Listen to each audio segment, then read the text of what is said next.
Friends, ఒక దేశం ఉంది. అక్కడ ఒక్క రైలు కూడా కనిపించదు. ఎందుకంటే ఆ దేశంలో రైల్వే సిస్టమ్ అనేది లేదు. ప్రజలు ప్రయాణం చేయాలంటే కార్లు, బస్సులు లేదా విమానాలనే ఆశ్రయిస్తారు. ఇంకా ఆశ్చర్యం కలిగించే విషయమేమంటే ఇక్కడ బిడ్డలు పుట్టే రేటు చాలా తక్కువ. కానీ ఒక బిడ్డ పుట్టినప్పుడు అతని పేరు పెట్టే విధానం పూర్తిగా ప్రత్యేకం. కుటుంబాల్లో సర్నేమ్ అనేది ఉండదు. తండ్రి పేరు లేదా తల్లి పేరు ఆధారంగా బిడ్డ పేరు ఏర్పడుతుంది. తండ్రి పేరు జాన్ అయితే బిడ్డ పేరు జాన్సన్ అవుతుంది. మరి వేసవి వచ్చినప్పుడు మనందరికీ దోమల బాధ ఉంటుంది కదా. కానీ ఈ దేశంలో ఒక్క దోమ కూడా పుట్టదు లేదా పెరగదు. ఇంకా ఇక్కడ ప్రతి 3-4 సంవత్సరాలకోసారి అగ్నిపర్వతం పేలుతుంది. ఎందుకంటే ఈ దేశంలో 300కు పైగా అగ్నిపర్వతాలున్నాయి. అందుకే దీన్ని అగ్ని మరియు మంచు దేశం అని కూడా పిలుస్తారు. ఇదే ఐస్లాండ్. ఇప్పుడు ఈ అద్భుత దేశం గురించి పూర్తి వివరాలు తెలుసుకుందాం. ఇక్కడి ప్రజలు ఎలా జీవితం గడుపుతారు, డబ్బు రూపం ఏమిటి, భాష ఏమిటి, జనాభా ఎంత, మతమేమిటి, చరిత్ర ఎలా ఉంది, అందమైన ప్రదేశాలు ఏవి అన్నీ ఒక్కసారి వివరంగా చూద్దాం. ఐస్లాండ్ ఒక చిన్న ద్వీపదేశం. ఇది ఉత్తర అట్లాంటిక్ మహాసముద్రంలో ఉంది. యూరప్ మరియు అమెరికా మధ్యలో ఉంటుంది. ఆశ్చర్యం కలిగించే విషయమేమంటే దీనికి ఒక్క పొరుగు దేశం కూడా లేదు. ఐస్లాండ్ పూర్తిగా అట్లాంటిక్ మహాసముద్రంతో చుట్టుముట్టబడి ఉంది. దీని భూభాగం ఏ ఇతర దేశం భూమిని తాకదు. ఐస్లాండ్ దాదాపు 1,33,000 చదరపు కిలోమీటర్ల విస్తీర్ణంలో వ్యాపించి ఉంది. కానీ ఇక్కడ మొత్తం జనాభా కేవలం 4 లక్షల మంది మాత్రమే. వీరిలో సుమారు 70% మంది క్రైస్తవ మతం వివిధ రకాల శాఖలను ఆచరిస్తారు.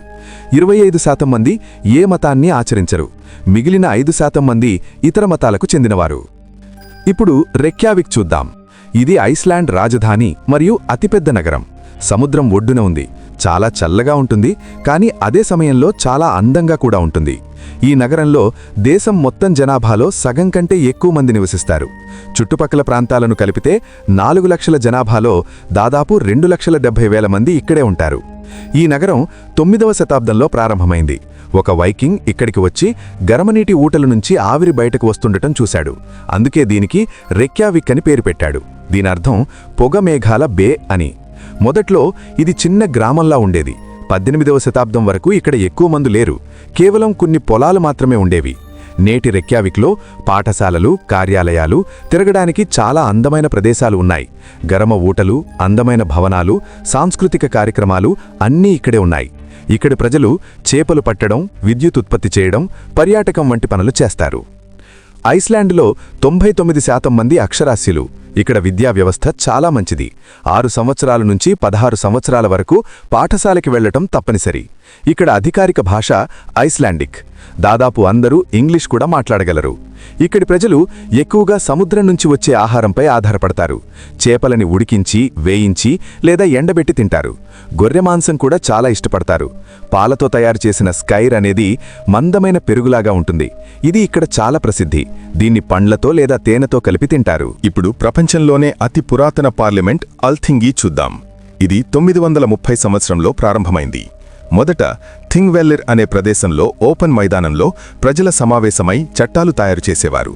ఇప్పుడు ఇది రాజధాని రెక్యావిక్లో ఉంది. ఐస్లాండ్ జ్వాలాముఖులతో నిండిన దేశం. ఇక్కడ 300కు పైగా అగ్నిపర్వతాలున్నాయి. అగ్నిపర్వతం పేలినప్పుడు యూరోప్లోని అన్ని విమానాలు ఆగిపోయాయి. ఐస్లాండ్ తన విద్యుత్ మరియు వేడి అవసరాల్లో 90% జ్వాలాముఖులు మరియు గరమ ఊటల నుంచే తీసుకుంటుంది. ఇది ప్రపంచంలోనే అత్యంత శుభ్రమైన శక్తిమూలం. ఇలా విద్యుత్ తయారు చేయడం వల్ల ఎలాంటి కాలుష్యం రాదు. పర్యావరణాన్ని పూర్తిగా స్వచ్ఛంగా ఉంచుతుంది. ఐస్లాండ్ భూఉష్ణ శక్తి అంటే జియోథర్మల్ ఎనర్జీలో ప్రపంచంలో ముందుంది. వేడి ఆవిరి నుంచి విద్యుత్ మరియు వేడి నీరు తీసి ఇళ్లను వేడి చేసుకుంటారు. రోడ్లు మరియు ఫుట్పాత్లను కూడా వేడి నీటితో హీట్ చేసి మంచు కరిగిస్తారు. తద్వారా జీవితం సాఫీగా సాగుతుంది. ఇక్కడి ప్రజలు ఎల్ఫ్ అంటే దాగి ఉండే జీవులు అని నమ్ముతారు. చాలామంది ఐస్లాండ్ వాసులు ఇప్పటికీ పర్వతాల్లోనూ రాళ్లలోనూ ఎల్ఫ్లు ఉంటాయని నమ్ముతారు. కొన్ని రోడ్లు లేదా భవనాలు నిర్మించే ముందు ఎల్ఫ్ నిపుణుల సలహా తీసుకుంటారు, వాళ్ల స్థలాన్ని దెబ్బతీయకూడదని. మీకు ఆశ్చర్యం కలిగించే విషయమేమంటే 1015 నుంచి 195వ సంవత్సరం వరకు ఇక్కడ మద్యం మరియు బీర్పై పూర్తి నిషేధం ఉండేది. ప్రభుత్వం ఇవి సమాజంలో సమస్యలు తెస్తాయని భావించింది. 135వ సంవత్సరంలో మద్యం నిషేధం తీసేశారు, కానీ బీర్ మీద నిషేధం కొనసాగింది. ఎందుకంటే అది చౌకగా ఉండి యువకులకు సులభంగా దొరుకుతుంది. చివరకు 189వ సంవత్సరంలో బీర్ నిషేధం కూడా తీసేశారు. అప్పటినుంచి ప్రతి సంవత్సరం మార్చ్ 1వ తేదీని బీర్ డేగా జరుపుకుంటారు. ఇక్కడ డబ్బు రూపం ఐస్లాండిక్ క్రోనా. మన భారతదేశంలోని 100 రూపాయలు ఇక్కడ సుమారు ఒక 140 క్రోనాకు సమానం. ఇప్పుడు గుల్ఫాస్ వాటర్ఫాల్ గురించి మాట్లాడితే, ఐస్లాండ్ మంచు తుఫానులు మరియు ప్రకృతి అందాల మధ్య ఒక అద్భుతమైన జలపాతం. గుల్ఫాస్ అంటే బంగారు జలపాతం. దీన్ని చూస్తే నిజంగా బంగారు రంగు జలాల్లా అనిపిస్తుంది. ఈ జలపాతం 2 భాగాలుగా పడుతుంది. మొదటి భాగం 11 మీటర్ల ఎత్తు నుంచి, రెండవ భాగం 21 మీటర్ల ఎత్తు నుంచి. నీరు రాళ్లపై పడి చిమ్ముతుంది. సూర్యరశ్మిలో ఇంద్రధనస్సులు ఏర్పడతాయి. దీని ప్రత్యేకత ఏమంటే ఒక లోతైన లోయలోకి పడుతుంది. చూస్తే నీరు భూమిలోకి అదృశ్యమవుతున్నట్లు అనిపిస్తుంది. వేసవిలో మంచు కరిగినప్పుడు ప్రతి సెకనుకి దాదాపు ఒక 140 క్యూబిక్ మీటర్ల నీరు పడుతుంది. చల్లని గాలి, జలపాతం శబ్దం, చుట్టూ పచ్చదనం అన్నీ కలిసి దీన్ని ప్రపంచంలోనే అత్యంత అందమైన జలపాతాల్లో ఒకటిగా చేస్తాయి. ఇది గోల్డెన్ సర్కిల్లో ఒక ముఖ్య భాగం. ఐస్లాండ్లోని 3 ప్రధాన పర్యాటక ప్రదేశాల్లో ఒకటి. మీరు ప్రకృతి ప్రేమికులైనా, ఫోటోగ్రాఫర్లైనా లేదా శాంతి కోసం వెదికేవారైనా గుల్ఫాస్ జలపాతం అందరి హృదయాన్ని తాకుతుంది. ఐస్లాండ్ ప్రపంచంలోనే అత్యంత శాంతియుతమైన మరియు సురక్షితమైన దేశం. ఆశ్చర్యం కలిగించే విషయమేమంటే ఈ దేశానికి సొంత సైన్యం లేదు. చిన్న నావికాదళం మరియు వాయుదళం మాత్రమే ఉన్నాయి. అవి అవసరమైనప్పుడు సహాయం చేస్తాయి. అయినప్పటికీ ఇక్కడి వాతావరణం చాలా సురక్షితంగా ఉంటుంది. రాత్రిపూట కూడా భయం లేకుండా తిరుగుతారు. ఐస్లాండ్ ప్రజలు చాలా నిజాయితీ గలవారు, సరళంగా ఉంటారు మరియు ప్రకృతిని ఎంతో ప్రేమిస్తారు. తమ దేశాన్ని మరియు పర్యావరణాన్ని బాగా కాపాడుకుంటారు. పిల్లలైనా పెద్దలైనా తమ బాధ్యతలను అర్థం చేసుకుని నిర్వర్తిస్తారు. ఇక్కడ నేరాల రేటు చాలా తక్కువ. దొంగతనాలు, దోపిడీలు చాలా అరుదుగా వినిపిస్తాయి. శాంతి, అందం మరియు శుభ్రమైన గాలి కోసం వెతికేవారికి ఇది స్వర్గంలాంటి దేశం. ఇక్కడి వాతావరణం చల్లగా ఉంటుంది, కానీ ఇళ్లల్లో హీటింగ్ వ్యవస్థ చాలా బాగుంటుంది. రాజధాని రెక్యావిక్ అందమైన మరియు శుభ్రమైన నగరం. కానీ ఇక్కడ జీవన ఖర్చు చాలా ఎక్కువ. ఆహారం, ఇల్లు అద్దె, ఇతర అవసరాలు అన్నీ ఇతర దేశాల కంటే ఖరీదైనవి. కానీ నగరం బయట గ్రామాల్లో లేదా చిన్న ప్రాంతాల్లో ఉంటే ఖర్చు చాలా తక్కువ. గ్రామాల్లో ప్రజలు ఎక్కువగా స్నేహపూర్వకంగా ఉంటారు మరియు ప్రకృతిపై ఆధారపడి జీవిస్తారు. ఐస్లాండ్ ప్రకృతి అందాల గురించి మాట్లాడితే డైమండ్ బీచ్ని మరచిపోలేం. ఇది దక్షిణ తీరంలో జోకుల్ సార్లాన్ గ్లేషియర్ లఘూన్ దగ్గర ఉంది. డైమండ్ బీచ్ తన పేరుకు తగినట్లుగానే ప్రత్యేకం. సముద్రం నల్ల ఇసుకపై పెద్ద పెద్ద మంచు ముక్కలు చెల్లాచెదురుగా ఉంటాయి. సూర్యరశ్మిలో ఇవి వజ్రాల్లా మెరుస్తాయి.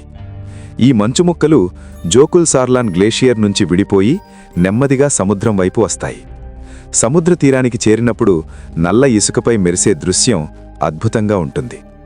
నల్ల ఇసుక మరియు తెల్ల మంచు ఈ కలయిక ప్రపంచంలో చాలా అరుదు. అందుకే ప్రపంచవ్యాప్తంగా పర్యాటకులను ఆకర్షిస్తుంది. ఇప్పుడు స్టుత్లాగిల్ కాన్యన్ చూద్దాం.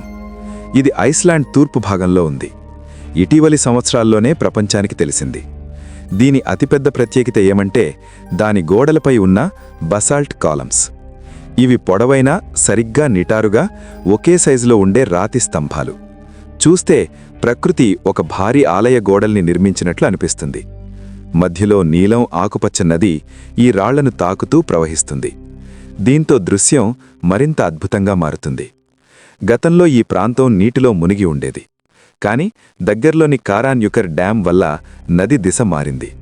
అప్పుడే ఈ క్యానియన్ బయటపడింది. అప్పుడే దీని నిజమైన అందం ప్రపంచానికి తెలిసింది. ఇప్పుడు థింగ్వెల్లిర్ నేషనల్ పార్క్ చూద్దాం. ఇక్కడ 2 ఖండాంతర తట్టాలు అంటే నార్త్ అమెరికన్ మరియు యురేషియన్ ప్లేట్స్ ఒకదాన్నొకటి తాకకుండా దూరమవుతున్నాయి. ప్రపంచంలో చాలా తక్కువ చోట్లే ఇలాంటి ప్రదేశాలున్నాయి. ఇక్కడ 2 ఖండాల మధ్య నడవవచ్చు. ప్రతి సంవత్సరం ఈ ప్లేట్స్ సుమారు 2 సెంటీమీటర్లు దూరమవుతున్నాయి. అందుకే ఇక్కడ భూమిలో లోతైన పగుళ్లు ఏర్పడుతున్నాయి. అతి ప్రసిద్ధమైన పగులు సిల్ఫ్రా ఫిషర్. ఇది భూగోళ శాస్త్రం కోసం మాత్రమే కాదు, స్కూబా డైవింగ్ కోసం కూడా ప్రసిద్ధి చెందింది. ప్రపంచంలోనే అత్యంత శుభ్రమైన నీటిలో డైవింగ్ సైట్లలో ఒకటి. ఇక్కడ 2 ఖండాల మధ్య తేలుతూ ఉండవచ్చు. థింగ్వెల్లిర్ పార్క్లో నదులు, సరస్సులు, జలపాతాలు, రాళ్లు అన్నీ శాంతియుతంగా మరియు అందంగా ఉంటాయి. ఇక్కడి అతిపెద్ద సరస్సు థింగ్వల్వట్టన్. ఇది ఐస్లాండ్లోనే అతిపెద్ద సహజ సరస్సు. ఫ్రెండ్స్, ఈ వీడియోలోని సమాచారం మరియు మా కష్టం మీకు నచ్చితే ఒక లైక్ ఇవ్వండి, షేర్ చేయండి, ఛానల్ని సబ్స్క్రైబ్ చేసి బెల్ ఐకాన్ ఆన్ చేయండి. తద్వారా మా కొత్త వీడియోలు మీకు మిస్ కాకుండా ఉంటాయి.